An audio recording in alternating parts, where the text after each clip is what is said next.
Athirappilly water falls திருச்சூர்லேருந்து கிட்டத்தட்ட 1.5 மணி நேரத்தில் Athirappilly water falls நாங்கள் ரீச் ஆகிட்டோம். வேனில் தான் இந்த வாட்டி நாங்கள் ட்ரிப் போயிருந்தோம். சொந்த பந்தங்களோட ஒரு ட்ரிப்பு இப்படி கேரளாவில் போகிறது ரொம்பவே சந்தோஷமாக இருக்குது. அது மட்டும் இல்லாமல் ஆதிரப்பள்ளி போகிற வழியில் 2 சைடுமே மரங்கள், செடிகள், கொடிகள் எல்லாமே பார்க்க அவ்வளோ அழகாக இருந்துச்சு.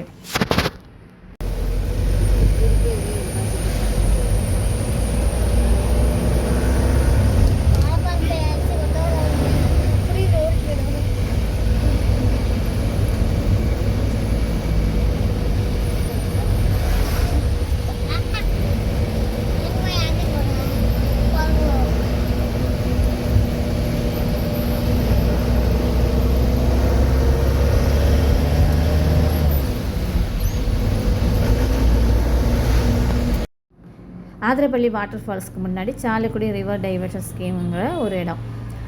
இங்கே நம்ம என்ட்ரி ஃபீஸ் கொடுத்து உள்ளே போனோம்னா உள்ள அழகான பூங்கா இருக்குங்கிறாங்க. இந்த பூங்காவில் குட்டீஸ்க்கெல்லாம் நல்லா சூப்பராக விளையாட முடியும் அந்த பூங்காவில் போய் அப்படின்னாங்க.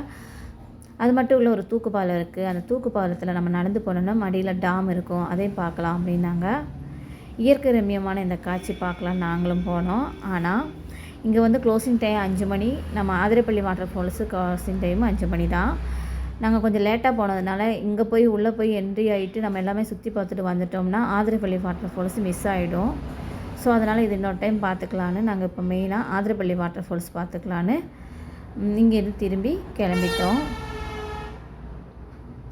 ஆனால் இங்கே சுட்டீஸ் எல்லாம் நம்ம வச்சுருந்தோம்னா இங்கே போய் தாராளமாக என்ஜாய் பண்ணிட்டு வரலான்னு அவங்க சொல்லியிருந்தாங்க. அங்கே நம்ம இப்போ தமிழ்நாட்டிலேருந்து போகிறோம் கேரளாவுக்கு. மெயினாக நம்ம ஆதிரப்பள்ளி வாட்டர் ஃபால்ஸ் பார்க்க தான் போகிறோம். ஸோ இதுக்காக நம்ம அதை மிஸ் பண்ணக்கூடாது அப்படின்னு ஒரே ஒரு ரீசனுக்காக நாங்கள் என்ன பண்ணோம், மறுபடியும் ஆதிரப்பள்ளி வாட்டர் ஃபால்ஸ்க்கு போயிட்டோம். இங்கே வேன் அண்ணா என்ன சொன்னாங்கன்னா, வேன் ரொம்ப தூரத்துக்கு கொண்டு போக முடியாது, இங்கேயே நிப்பாட்டிடலாம். ஏன்னா க்ரௌடு டைம் ஆக ஆக க்ரௌடு அதிகமாக இருக்கும், வண்டி கூட நிப்பாட்ட முடியாது.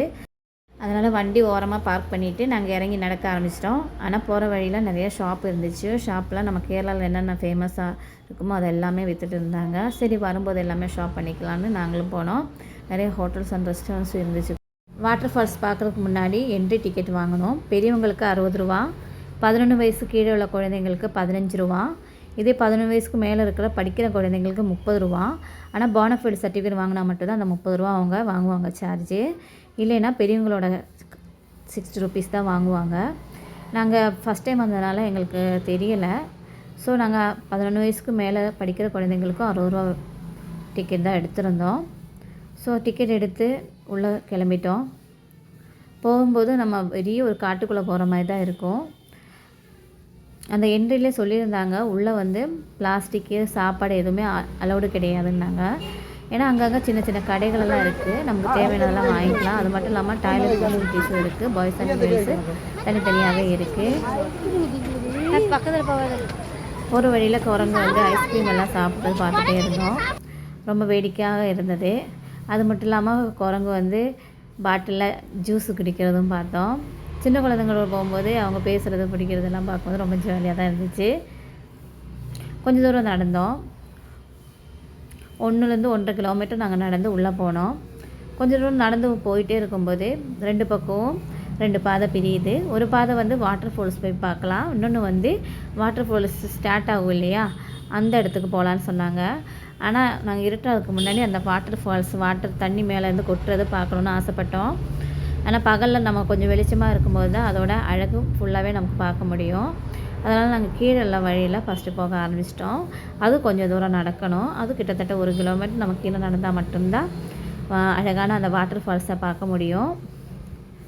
ஸோ நாங்கள் வேக வேகமாக நடக்க ஆரம்பிச்சிட்டோம். ஃபைனலி நாங்கள் அந்த வாட்டர் ஃபால்ஸ்கிட்ட ரீச் ஆகிட்டோம். அவ்வளோ அழகாக இருந்துச்சு. இதே கொஞ்சம் மழைக்காலத்தில் நாங்கள் வந்தோன்னா இன்னும் நிறைய தண்ணி மேலேருந்து கீழே கொட்டும் அப்படின்னாங்க. ஓகே, வந்ததுக்கு பரவாயில்ல, நாங்கள் அழகாக பார்த்துட்டோம். இங்கே நிறைய கூட்டம் இருந்துச்சு, நிறைய பேர் இருந்தாங்க. அந்த அழகான அந்த வாட்டர் ஃபால்ஸை பார்த்து முடிச்சுட்டு அங்கே நின்றுட்டு ரசித்ததுக்கப்புறம் மேலே போகலான்னு முடிவு எடுத்துட்டோம். ஸோ நாங்கள் திரும்பி அந்த சைடு போக ஆரம்பிச்சிட்டோம். அங்கேயும் கொஞ்சம் நம்ம வந்தோம் இல்லையா, அதே மாதிரி 1 கிலோமீட்டர் மேலே நடக்கணும். மேலே நடந்து லெஃப்ட் சைடில் இப்படி போனோம்னா இந்த பாறையாக தெரியுது பார்த்தீங்களா, அதே மாதிரி இருக்கும். இதில் கொஞ்சம் நடந்து கீழே போகணும். நம்ம கொஞ்சம் கவனமாக தான் போகணும். ஒரு சைடில் பிடிச்சு இறங்குறதுக்கான ஃபெசிலிட்டிஸும் கொடுத்துருக்காங்க. நம்ம அதை பிடிச்சி வேணாலும் இறங்கிக்கலாம், இல்லைனா டேரெக்டாக கூட நடந்து போய்க்கலாம். நடந்து போனோன்னா அங்கே சூப்பரான ஜில்லுன்னு தண்ணி இருக்கும். அந்த தண்ணியில் சின்னவங்க வந்து பெரியவங்க வந்து எல்லாருமே குளிக்கலாம். ஆனால் ஆழம் கொஞ்சம் கம்மியாக தான் இருக்கும். அந்த உள்ளார நம்ம போனோம்னா கொஞ்சம் ஆழமாக இருக்கும் போல இருக்குது. ஆனால் நாங்கள் கிட்டால இங்கே பக்கத்தில் நின்று கை கால் குளித்ததுனால நமக்கு ஒன்றும் தெரியல. ஸோ ரொம்ப என்ஜாய் பண்ணலாம். ரொம்ப சூப்பரான ஒரு இடம்.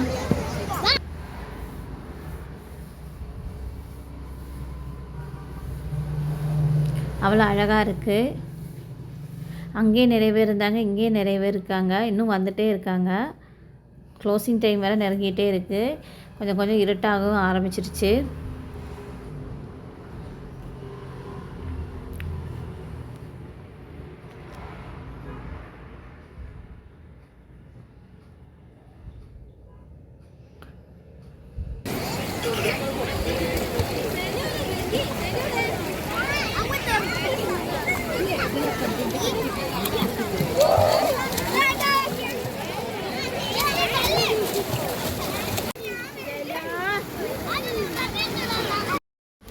தண்ணி அவ்வளோ ஜில்லுன்னு இருக்குது. பசங்களுக்கு குளிக்க அங்கேருந்து வர மனசே கிடையாது. அது இல்லாமல் நிறைய பசங்க அங்கே சேர்ந்துட்டாங்க. ஒரு 10-15 பேர் இருப்பாங்க. எல்லோரும் கூட பேசிக்கிட்டு சந்தோஷமாக ஜாலியாக குளிச்சுட்டு இருந்தாங்க.